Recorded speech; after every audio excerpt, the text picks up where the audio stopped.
ঢাকা থেকে চট্টগ্রাম যাওয়ার পথে যেখানে প্রস্রাব ধরে সেই জায়গাটার নাম হচ্ছে কুমিল্লা। সব কু মিলে কুমিল্লা।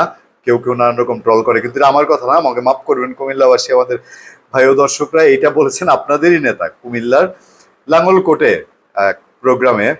সেখানে বিএনপির কেন্দ্রীয় মেম্বার মোবাশ্বের আলম ভূঁইয়া, অবশ্যই ত্যাগী নেতা, অবশ্যই ত্যাগী নেতা, এটা নিয়ে কোনো বিতর্ক নাই। মোবাশ্বের ভাই আমাদের পূর্ণিয়ার খোঁজ, পূর্ণিয়ার বিশেষ করে পূর্ণিয়ার খোঁজ ইউটিউব এবং ফেসবুক পেজ যেটা ছিল সেটার দর্শক। এর আগে সবশেষ বছর খানেক আগে যখন কথা হয়েছিল, তিনি সপরিবারে আমাদের দর্শক এবং ফলোয়ার। সুতরাং ব্যক্তিগতভাবে তাকে সম্বন্ধে জানা এবং বিএনপির খোঁজ খবর রাখতে গিয়ে জানি প্রচুর ত্যাগ তিতিক্ষা করেছেন বিএনপি, আগলে মানে আঁকড়ে ধরে রেখেছেন। অনেক সুযোগ, অনেক পথ পরিক্রমা গেছে, 17 বছর আমাকে ছাড়েন নাই। এইবার তিনি এমন একখান কথা বলে বসলেন কুমিল্লার মানুষ হয়ে। মূল প্রবলেমটা হলো কুমিল্লা মহানগরের সাথে তার একটু পলিটিক্যাল প্রবলেম চলছে এখন।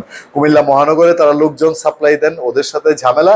এইটা বুঝাইতে গিয়ে তিনি কুমিল্লার বাইরের লাঙ্গলকোট, মুরাদনগর এইসব এলাকার মানুষ, সেই জন্য বলছে যে ঢাকা থেকে চট্টগ্রাম যাইতে গেলে যেখানে প্রস্তাব ধরে এই জায়গাটা হলো কুমিল্লা। ঘটনা সত্য, কিন্তু এইভাবে একজন দায়িত্বশীল নেতা বলতে মানে মোবাশ্বের ভাই নিশ্চয়ই পরে বুঝবেন, হয়তো চটে ছিলেন, একটু একটু রকচটা মানুষ। কয়েকদিন আগে ইয়নোরেও তিনি মোটামুটি নাস্তানাবুদ করেছেন, তো সে তখনও ভাইরাল হয়েছিলেন, তার এই কথাও ভাইরাল হয়েছে।